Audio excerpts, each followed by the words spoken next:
आज मी काहीतरी नवीनच उद्योग केला. काय ते पुढे सांगतेच. पण त्याआधी आज वेट आलं होतं 87.1. मस्त माझ्या दिवसाची सुरुवात या पाण्याने केली. सखीला उठवायला गेले तर बाप, लेक आणि माझा हा नातू असे छान झोपलेले होते. माझं फास्टिंग आहे म्हटल्यावर निखिल काहीतरी चमचमीत खाणार हे फिक्स.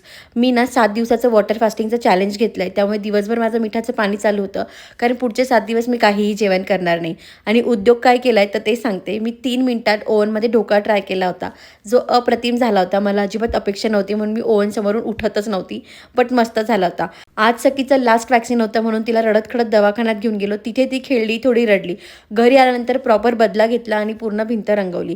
शेजारची दीदी जेव्हा खेळायला आली तेव्हा जरा शांत झाली. आणि हा जो झोका मी सखीला घेतलाय ना तो खूप मस्त आहे. तुम्हालाही हवं असेल तर खाली लिंक टाईप करा. दिवसभर फास्टिंग करून सुद्धा माझी एनर्जी रात्री टॉप लेवलला होती. तुम्हालाही माझी ही वेट लॉस जर्नी आणि वॉटर फास्टिंग डिटेलमध्ये बघायची असेल तर चॅनलला फॉलो करायला अजिबात विसरू नका.